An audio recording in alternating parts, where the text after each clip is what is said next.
Hello, my name is Fiat, and for my topic, I will be covering how getting enough sleep can help with academic performance. At first, I was going to cover how reading can help with academic performance, but then I realized that not everyone reads like me, but everyone does need sleep to work and obviously stay alive. So for that reason, I decided to do this topic instead because it would be much easier to understand. The first article that I would like to talk about is titled Anxiety, Depression, Less Sleep, and Academic Performance. I found this article in the journal database from YVC, and I think it does a pretty good job explaining as to why we need sleep. Um, the author, Michael Kramer, talks about how smartphones have changed students and not everything is for the better. I quote this from Michael: "The sudden rise in teenage anxiety, depression, all happened at the same time that students adopt smartphones." So this is saying that since a lot of students are addicted to their phones, they're not getting enough sleep. And when you don't get enough sleep, it can cause anxiety and depression and a bunch of other things that aren't healthy for you and that can put away your personal life and all the good things in it.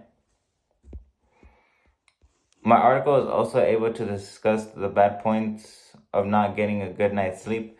The assumptions as to why the researchers are focused on this is because they want to know how much sleep you need in order to perform academically well, like whether it's like 6 hours or 9 hours, and they're studying students constantly. The researchers also want to know how getting enough sleep or not getting enough sleep can change the moods in your personal life, like when you socialize with your family and hang out with friends.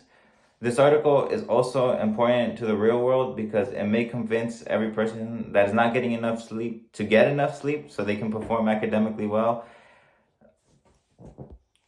This can also include socializing and being academically better at everything. That was it for my first article, and now let's move on to my second. As I said before, getting enough sleep can also help with socializing and having a better personal life and relationships with others. But this doesn't just come with students, it comes with teachers as well. Because if you don't have a good relationship with your teacher, then you're going to be struggling in class, and you don't want that. And if students are able to socialize at a much better pace because of getting more rest, and that would mean that the teachers can help you in a much better way since you are able to also socialize. And the teachers won't know that you're struggling unless you socialize with them. And if you're not getting enough sleep, then you're not going to want to do that. And the second article that I use is titled The Role of Social Determinants of Sleep Health Among College Students. One of the quotes that I liked was, "Socialism is a part key of initial development or individual development. But how can students socialize well if they're not going to get enough sleep?" Like, you're always going to be tired, and it's just going to be a constant struggle to socialize because you won't be there because you'll just be thinking about going to sleep. This is going to help me with my presentation because it proves that students who were not able to get a good sleep can lead to disasters such as their grades failing and their social life and personal life coming apart because they're not getting enough sleep. And that's all you need. Like, once you get that, things will start to change, and you'll see. This article is also important for the researchers because it is able to show how much does one need in order to socialize with, how much sleep does one need in order to socialize with others and perform academically well. But it would also help you in your personal life, such as the struggles that you face with your family members and all that.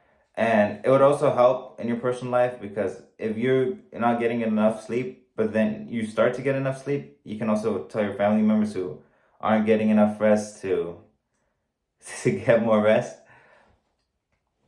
I believe that this article is important to the real world because it shows that if you get a good night's rest, one can create good relationships with others, but the other person also has to get enough sleep in order for the relationships to work. So it's a two-way puzzle, and not everyone is going to do it, so that's why it's a constant struggle. And then for my last article, I would like to talk about the article titled Sleep and School Function.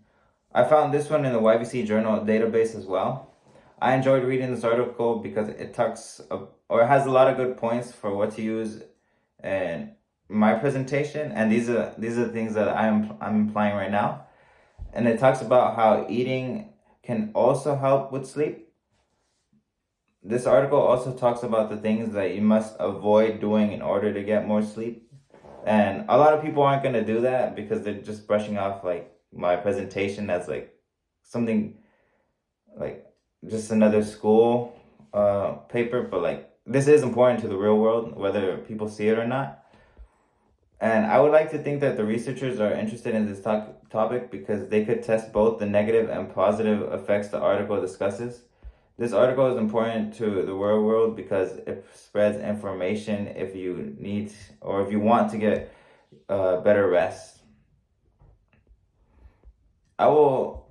Oh, that was it. Yeah, that was it.